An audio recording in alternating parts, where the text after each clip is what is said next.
Welcome back. Never one to hide his feelings, Chael Sonne has ruffled feathers of not just the UFC brass, but of the general public as well. This has gotten him into hot water on more than one occasion. However, Chael is a great fighter as well as a good talker and is looking for redemption in the cage after his submission defeat to Anderson Silva. You're returning to the ring for the first time. It will be about 14 months when you step in with Brian Stann. It was an up and down 14 months for you. You get to get back and do what you love, though. Brian Stann is not the typical Chael Sonne opponent, though. This isn't a guy you can go out and maybe get in his head. This guy's a Army vet, or Marine veteran, I should say, decorated Silver Star. I mean, this guy's a true American hero.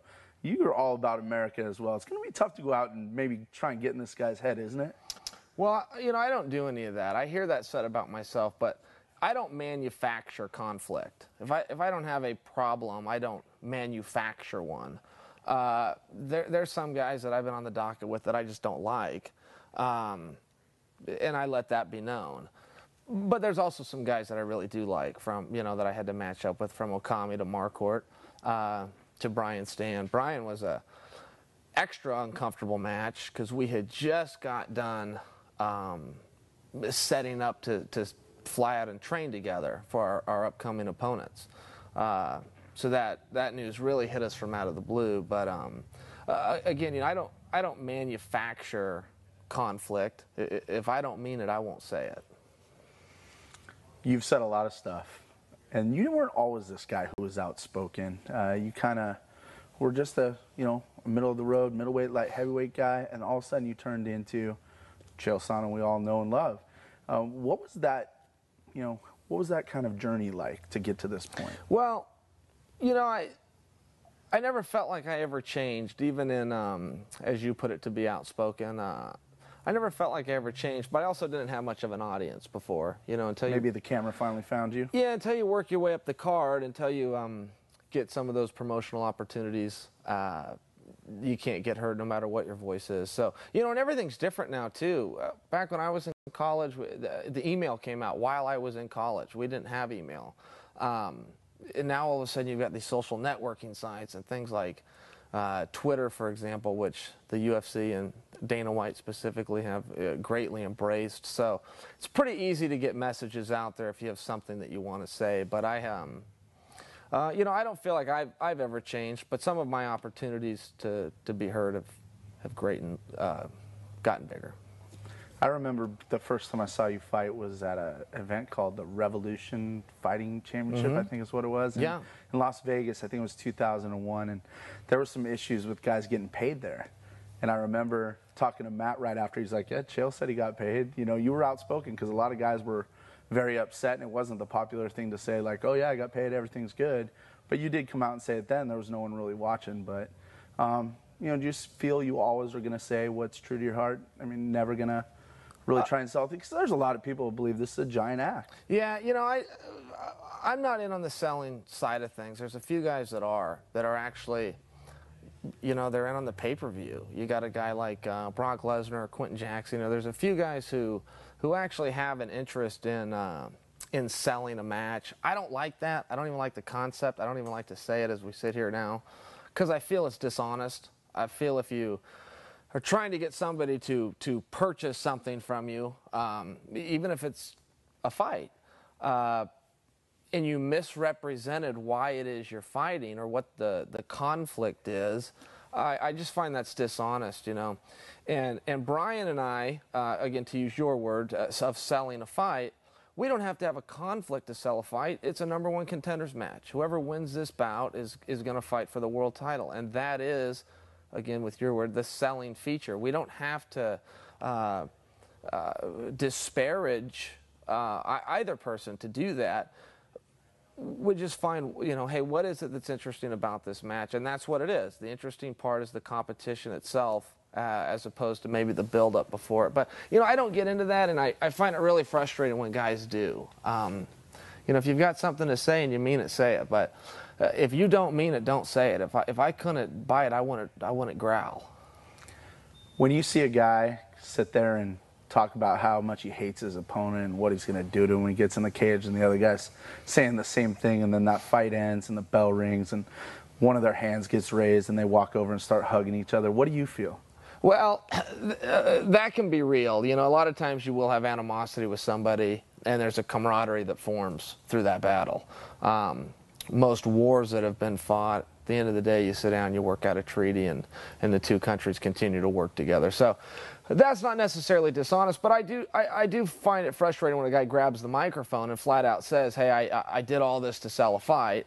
I find it confusing at times when even a UFC announcer partway through an event that I paid $50 for says, oh, and all of that buildup, that wasn't real, that was just to create money. And I'm going, well, then give me my money back because you lied to me. So, you know, that's always bothered me. Mike Tyson and Lennox Lewis was a great buildup. Tyson was going to, oh, my goodness, he was going to do everything in the world to Lennox and his family and the kid, you know, all of these horrible things. And when the fight's over, he said, I didn't mean to do that. I was just trying to sell the fight. Well, then you're a liar, Mike. You're a liar on top of everything else. So, you know, I don't like that. And I see people attempting to imitate me constantly. But they're missing the boat. Don't manufacture conflict.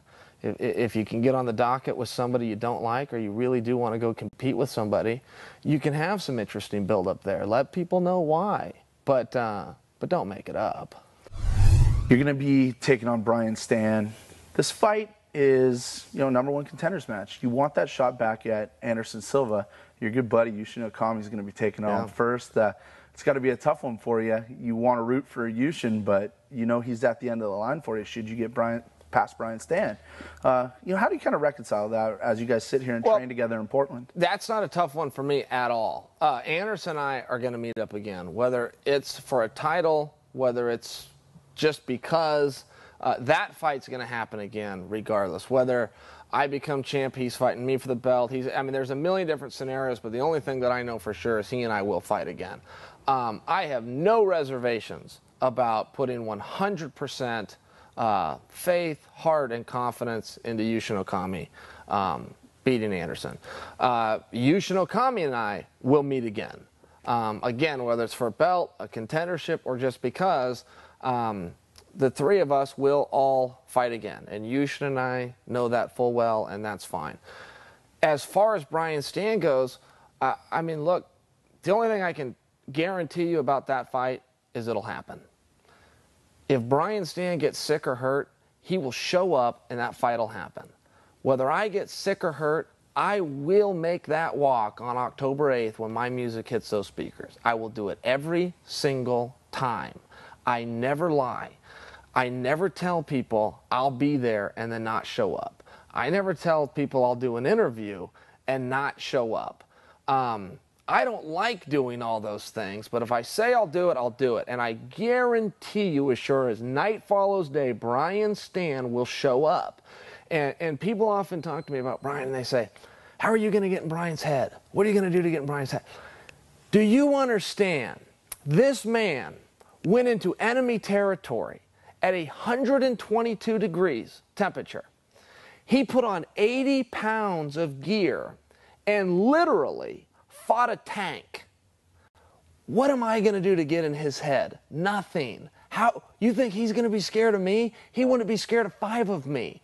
He's taken on a tank in 122 degree weather literally numerous times. So when I hear that whole concept of scare Brian Stann, that's insane to me. That makes absolutely no sense, you know. And so that's not something that I will even try to do. But the one thing that I can tell the people is you're going to see a battle of men. You're not going to see people walk to the ring with their little cotton belts and their little pajamas on, you know, and bow at the cage door. You're going to see 2 men go out and fight in Texas, God's country, the home state of my president, George W. Bush. Okay, we're going to go fight on October 8th. And do you want to know why we're going to fight? Because we said we would. That's a huge message, though, because we said we'd fight. How many times have we bought tickets to an event because guys were going to fight and then they called in sick? I will call in sick when Dana does. Has Dana White ever missed a UFC, regardless of city, state, continent, or province? Never. Not one. You think he feels good all the time? You think Dana doesn't have places to be? Dana had to be at a funeral in Las Vegas the day of UFC 102, which was in my hometown of Portland, Oregon. He was at them both. He didn't miss, and he didn't make any excuses. When the boss calls in sick, I'll call in sick. And the rest of the fighters need to follow that too. I don't care if you have a boo-boo or you don't feel good. If you told the world you'd do something, show up and do it. On October 8th, I won't feel good, and neither will Brian, and we will fight. It's a big fight for you coming back after 14 months off, and with the #1 contendership on the line. Brian Stann standing across the cage from you. How are you gonna, how do you approach this fight? Well, I wish I had the answer to that question internally. I wish that I knew that, but I don't. I'm in a different situation. Every fight's a little bit of a different situation. Whether you're the co-main event and, now there's a bunch of press around it, the main event, your last fight of the night, even undercards got its own feel because now the building's empty. Now it's kind of like going to practice. You're walking out to a couple of, everything's different. It changes every time. And I've got a new thing to deal with here because I haven't been in the ring in so long. And I'm not, I get asked the ring rust question. Well, I'm not one of these guys that's going to deny that. Go, oh, no, I'll be fine. No, I'm going to have problems. That's going to be a big problem. I'm constantly remembering how to do this. I'm constantly remembering, oh, gosh, I got to write that down because I'm going to have to deal with that the night of the fight. So I'm kind of stumbling my way through this too, but just to get back and get sharp physically, I've got a lot of work to do. Once I get that done, I'll be able to focus on the mental aspect of it, but I'm not there yet.